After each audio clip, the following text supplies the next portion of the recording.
my discussion for today will veer away a little from my first love, which is hospitality and tourism, to my second love, which is communication.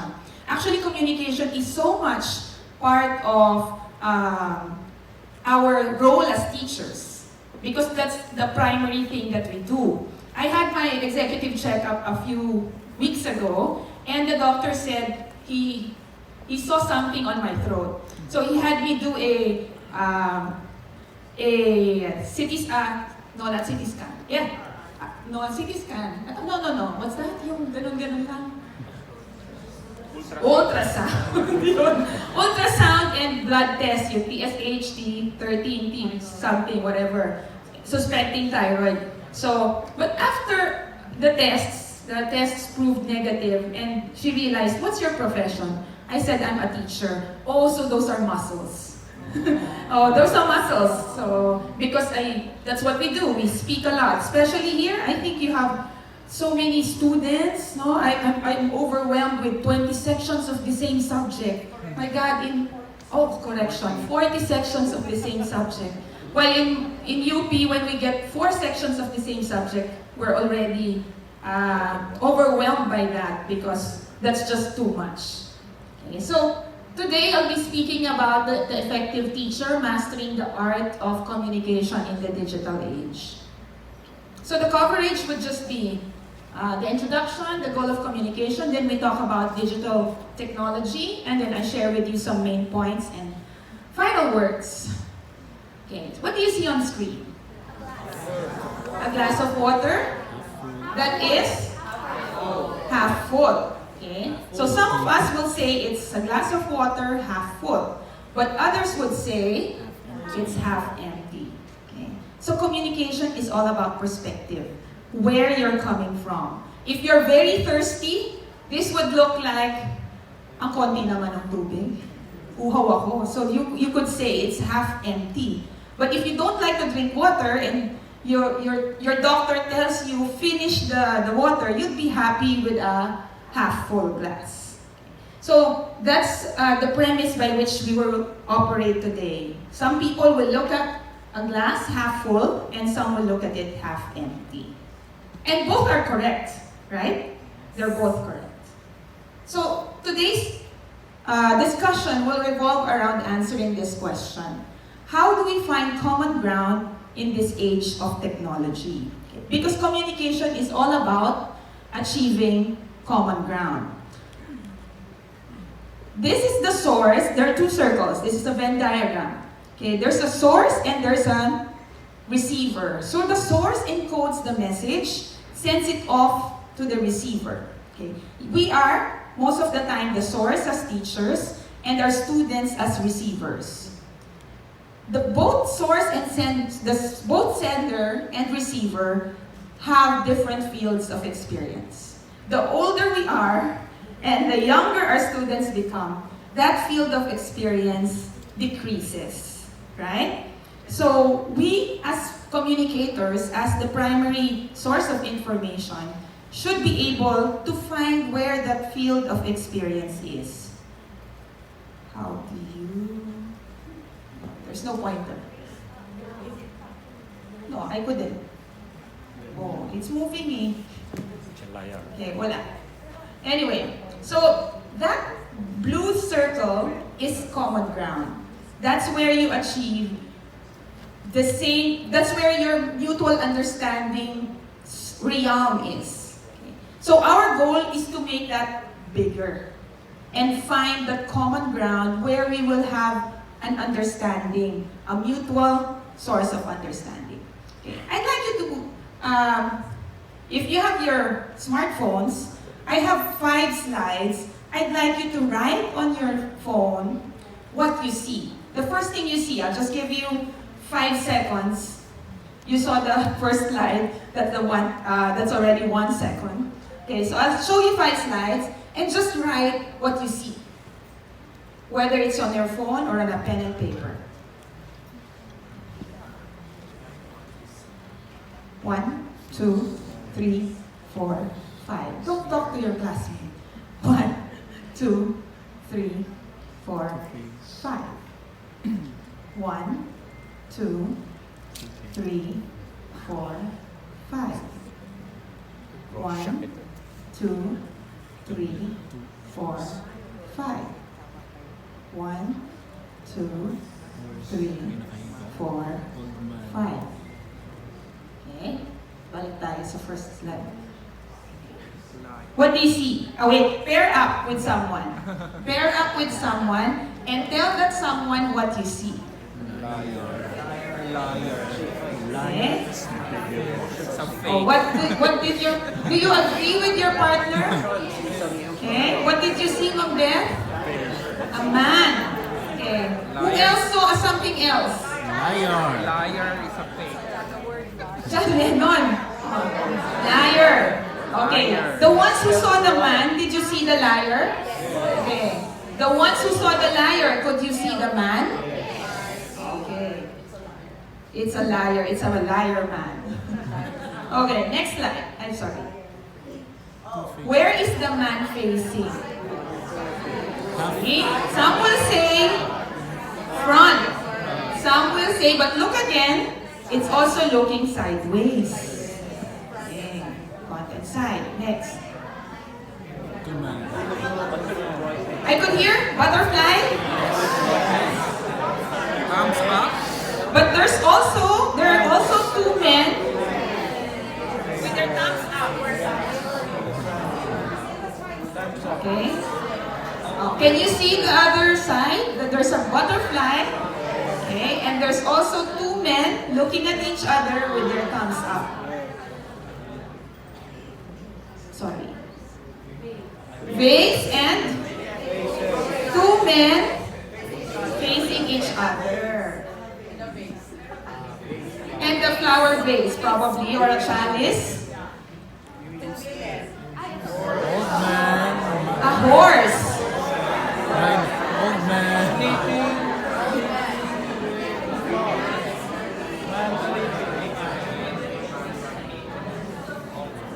Okay. So who sees the old man? Okay. Who sees the young man on a horse? Okay. See? That's where sometimes, imagine your student and yourself. You see the same picture, but you interpret it in two different ways. And both are correct.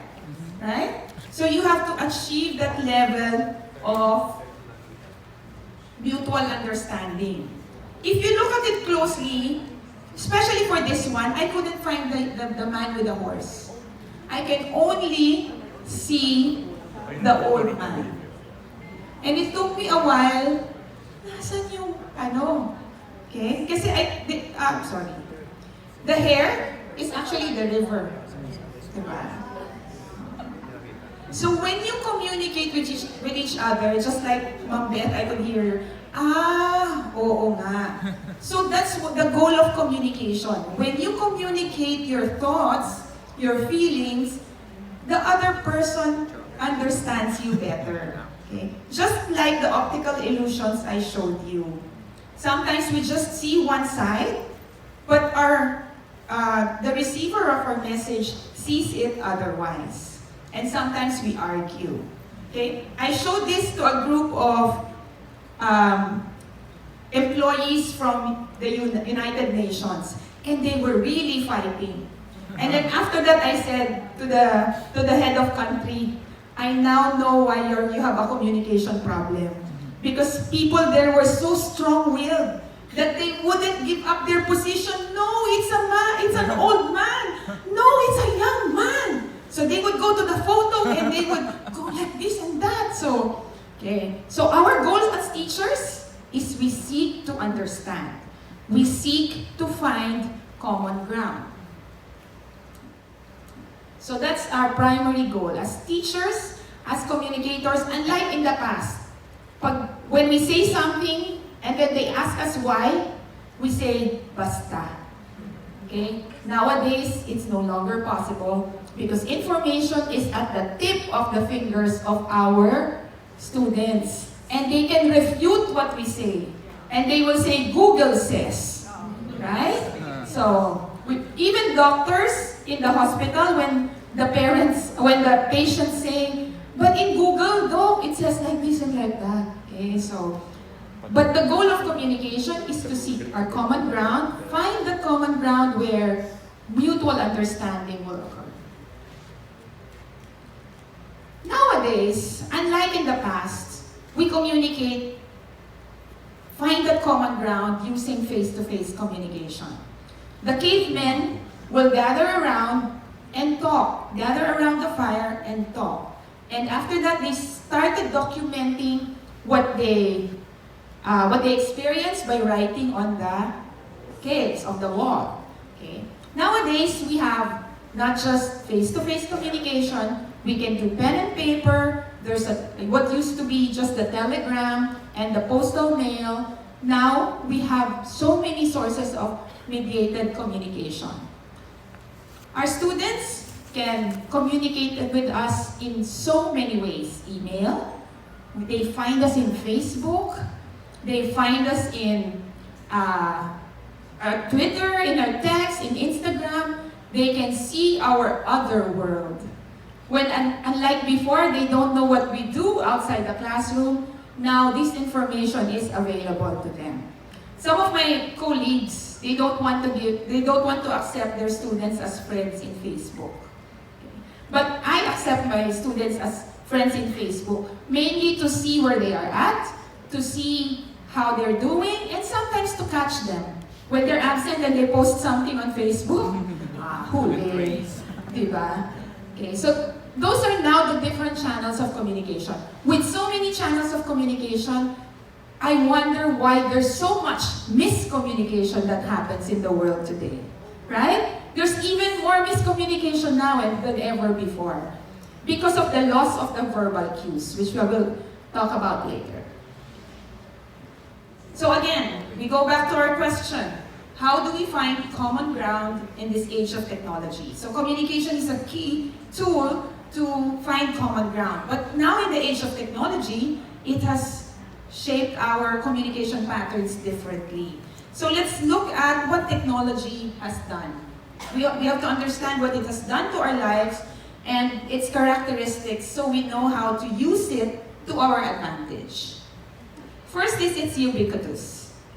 Don't share this with your students. They won't understand what ubiquitous is. But I know you can, right? Or wait, that's thesaurus lang. Okay, ubiquitous just means it's ever-present. It's all over the place. Okay, so your students can actually be Googling while I'm speaking, or you yourselves might be Googling what ubiquitous means and how to spell it correctly while someone is speaking. So it's there, we cannot avoid it. Okay? We just have to accept the fact and live with it.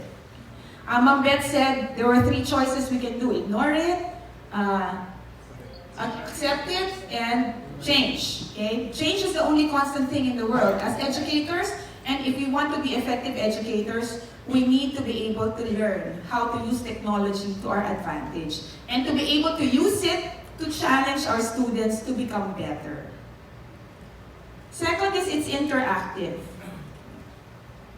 That's why gaming is so popular. Okay? Because sometimes my son, I have a 10-year-old son, he makes when he comes home, Mommy, I need to use the tablet. I have a 6 o'clock, we'll be playing a game with my classmate at 6 o'clock. Hindi naman pupunta yung classmate niya sa bahay. They will see each other online in that specific game.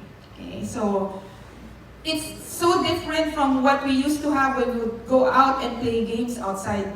Now it's connecting to others via technology. It's also instant.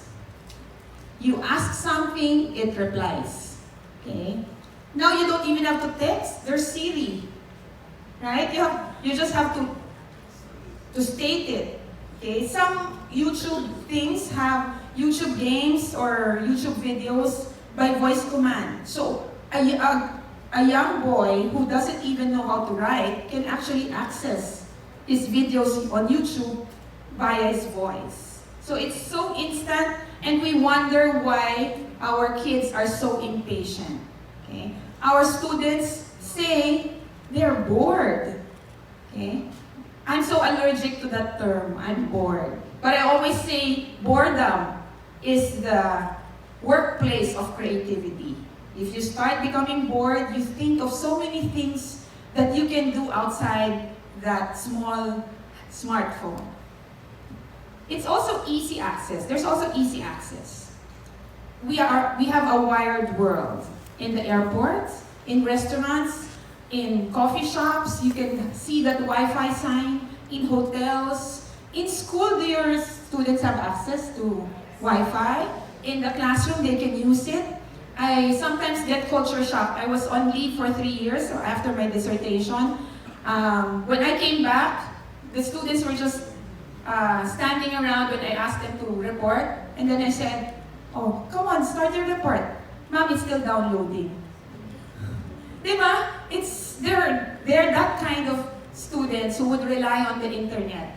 I wouldn't do that. I would have it on USB. I would have sent it earlier. Okay, I would have given it to the organizers an hour or a day before, just to be sure. But students think it's instant, diba? That's why when there's no Wi-Fi, they're so uneasy. They're so giddy. Okay, because there's easy access nowadays. It's 24/7. Have you experienced your students texting you at 12 midnight? Yes. Bad trip, right? Okay, bad trip. And even worse is they're expecting you to reply. Correct. Okay. But because some teachers do, they think the ones who don't care. Okay? So up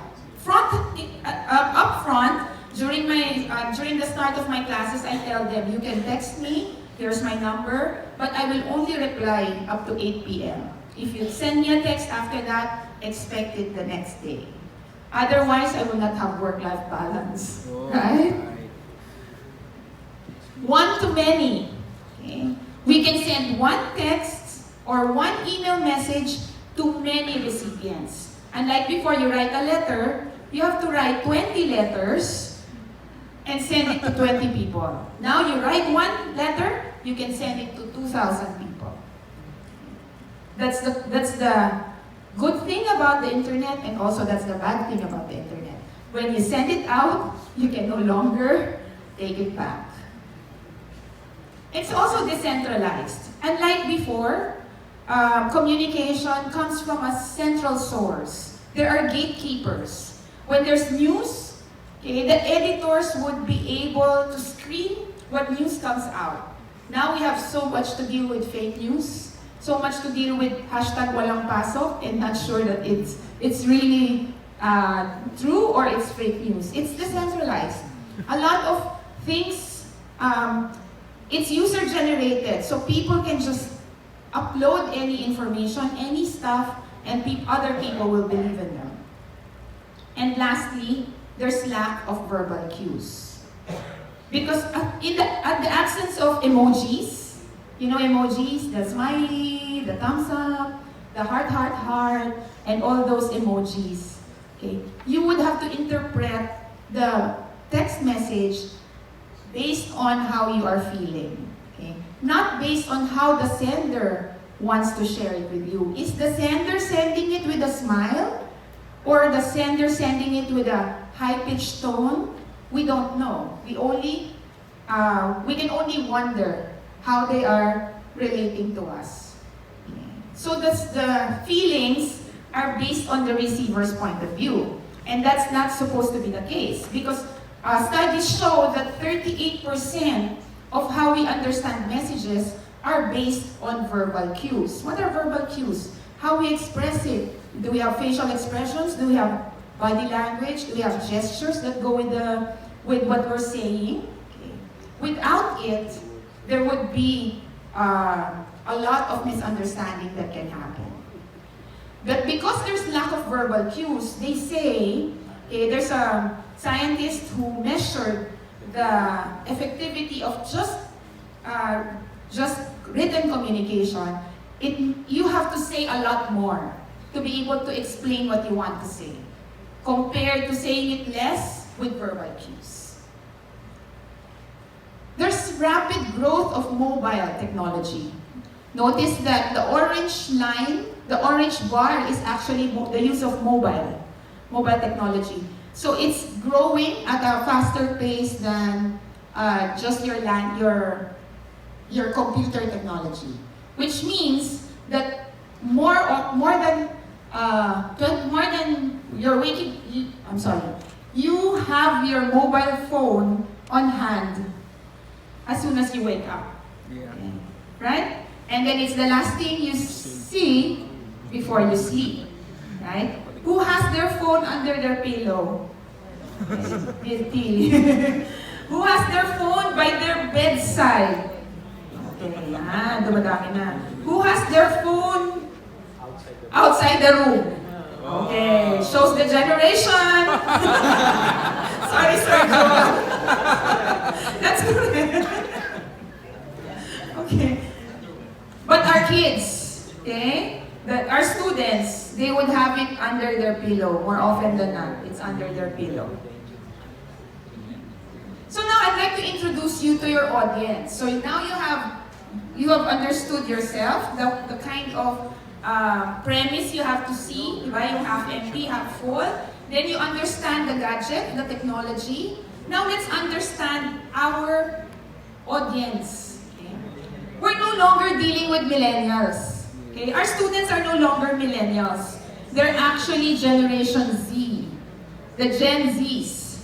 Okay? And watch out for Generation Alpha, which is under the age of 7. They're the ones really born with the iPad. Right? So now we're dealing with Generation Z, which is age 7 to 21. And they're your college, your senior high school, and your college students. They are the ones inside our classroom now. So let's see that's them. They can even be going down the stairs, still looking at their cell phone. Right? On the jeep, still looking at their cell phone.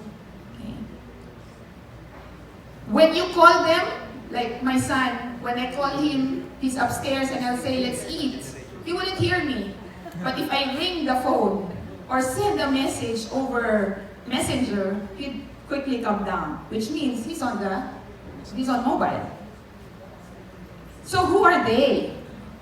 What differentiates them from their precursor, the millennials? The Generation Z is so technologically advanced. They can be Googling what we're saying at the moment that we're saying it, to disprove us or to also share in the discussion, to add into the discussion. They absorb tons of new information every day. They perceive information visually. There's a common joke among teachers now. Do we have to sing and dance in the classroom for them to notice us? Diba? Do we have to do all these theatricals so that they will hear us? The average attention span of Generation Z is at 8 seconds. Prince EA in a video was exaggerating that it's at pace of a goldfish. But it's actually now, studies show that the attention span of Generation Z is at 8 seconds. Why? Twitter. Snapchat. You've heard of TikTok? Yes. Diba?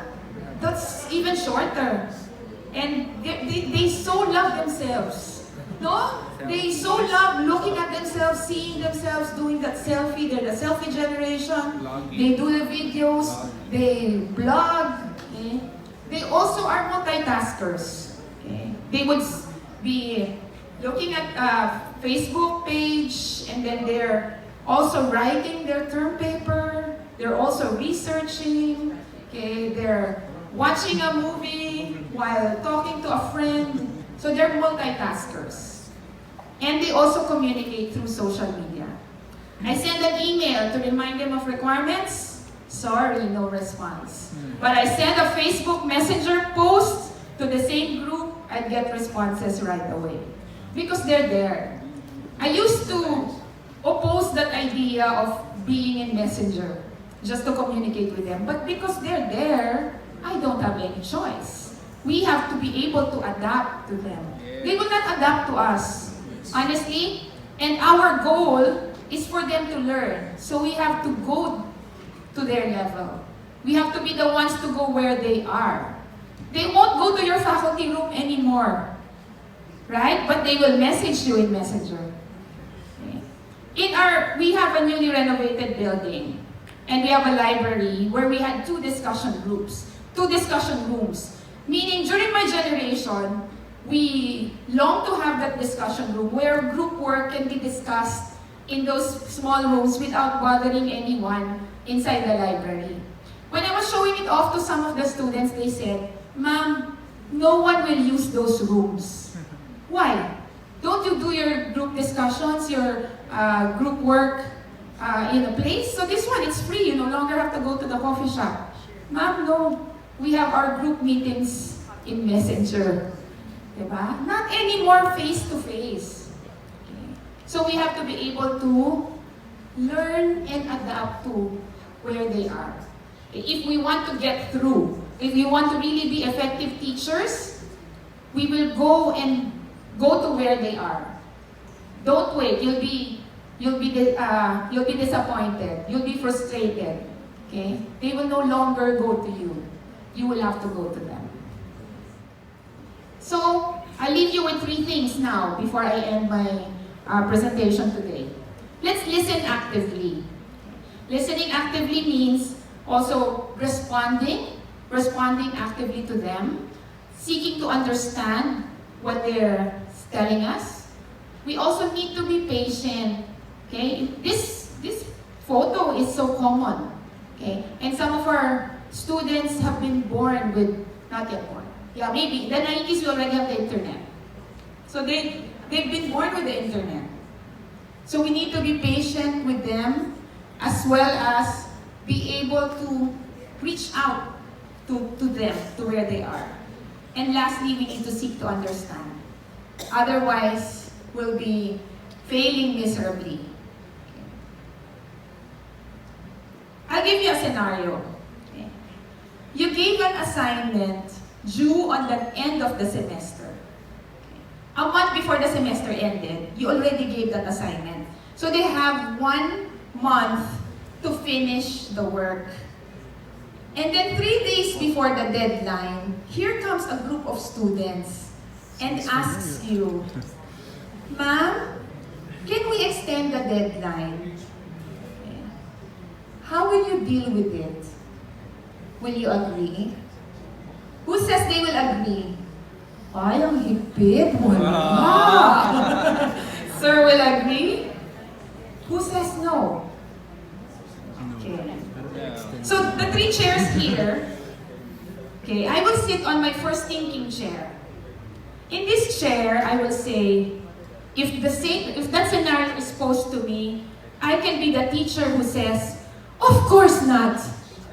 Diba? Of course not. I gave that assignment a month ago. And here you are 3 days before the deadline telling me to extend? No way! That's the mean teacher. Okay? Scenario number 2. I'm here. "Oh yes! Surely, I know it's a hard assignment. Okay? That's why, yes, okay, let's extend it. How many days extension do you need?" How many days? Okay? Last. Ano kaya itong last? Why? Oh, yes. Why do you think I should agree to extend the assignment? Okay. Galing-galing nyo. Give yourselves a big hand. Okay? So which one is the best chair to sit on with this scenario? The first one. Okay, we will seek to understand and sit on this chair. We will ask first why, and then think for ourselves if it's the right thing to do. If it's valid, yes, if the reason is valid. So most of the time, they will try to really convince us. But if we don't think it's a valid reason, then we can put our foot down or negotiate, make them feel as if you said yes, but you actually just extended it for another day. Okay, so that depends on how you strongly feel about what the assignment was and how the students are. Because some students are perennially like that. So it depends also on how well you know the students. So lastly, I'd like to leave you with what to me is the effective teacher. Listens with patience and understanding. Can I hear you say it with me? The effective teacher listens with patience and understanding. With that, I leave you, LPU. I wish you all the best for this coming school year. May God bless you all, and may you just remember to listen with patience and understanding. God bless.